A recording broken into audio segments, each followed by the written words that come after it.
Hey, what's up, you guys? Bloody Jacob here to bring another quick little movie review. This time we're going to be talking a bit about Blue Beetle. Now, Blue Beetle is yet another movie I meant to see somewhere within 2023. Just hadn't gotten to it, so it's within the last handful or so I'm trying to get to before finally doing my ranking. Of course, this is kind of caught in the middle of the whole transition with James Gunn taking over DC and setting up his plan for his own universe and DCEU ending. Apparently, this movie itself isn't necessarily canon, but the actor who played Jaime Reyes in this one is gonna play Blue Beetle going forward, with however he appears in James Gunn's new set of films. So take that as you will. We'll see where that goes. Um, but just taking it as its own thing first. I did think this was solid entertainment. I thought it was pretty enjoyable all around. I don't think it did anything very different. It felt like a movie that could have came out like 15 years ago, 10-15 years ago, and it wouldn't have really made a difference. So there's not necessarily anything like innovative or different about it, but I do think it's a solid version of what it's going for. um, Blue Beetle himself, I'll admit, I don't have like the most familiarity with. I just remember seeing him on a couple cartoons, a comic when I was younger here and there. But I think they did it well enough from what I know. The lead actor, I can't pronounce his name, I thought he did a pretty good job. I can see why you'd probably want to keep him around. George Lopez, I've always been a fan of. So he was fun in this a little much at points early on, but I think he actually capitalized on what they gave him to go on when it got to some more of the meaningful moments of the film. Susan Sarandon, of course, a very tenured actress, as our kind of primary villain here, at least like antagonist per se, not necessarily our main physical threat. I thought she did well with the material she was given. Of course, a very one-dimensional character. I do think Sharon Stone would have been a better choice, who apparently was going to play it at one point a few years ago before backing out. I kind of get her doing so. I do think she would have been a bit more imposing in the role. But in terms of like the personality, I think Susan Sarandon still did fine. In terms of like our main physical threat, though, I don't want to necessarily spoil it, but I do have to talk about it a bit.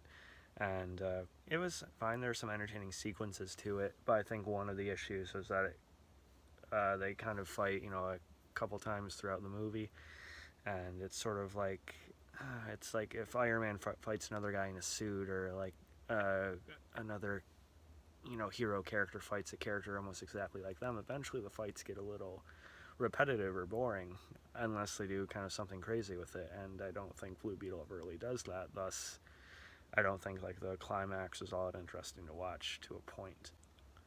Visually, I thought the film was decent enough. The CG, for the most part, was pretty good. I'd say the color was actually used really well. It's visually kind of appealing and engaging, and nicely edited and directed for the most part. But again, it's nothing groundbreaking necessarily. Um, Although I was surprised how emotionally driven they tried to make it. They definitely made it have a bit more, I don't know if I want to say substance, but a bit more care to it, taken with the characters and the whole family dynamic, which I think, even if it wasn't, unique, I think it did gel pretty nicely all together. So it does manage to slip some decently realized themes in it, like nicely kind of portrayed themes more than you'd expect, at least for what it's initially giving off. And also there's a character death in the movie that actually sort of hits. They don't like make a joke or anything. It actually affects the characters going forward for the rest of the story.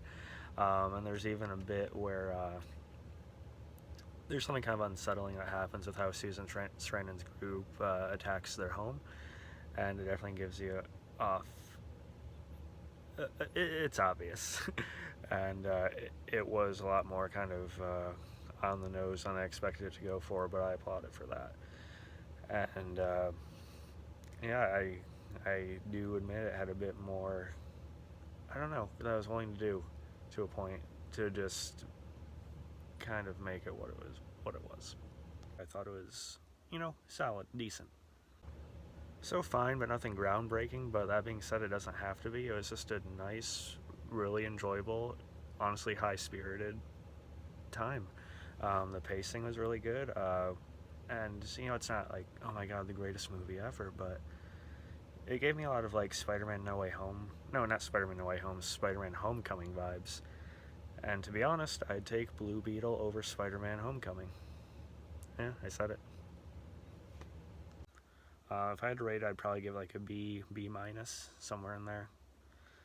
Nothing I'll really, talk about over and over, but this one was fine. So yeah, I don't know what you guys thought about this one. We can definitely talk about it more in the comments if you want to, and I'll catch you guys later. Peace.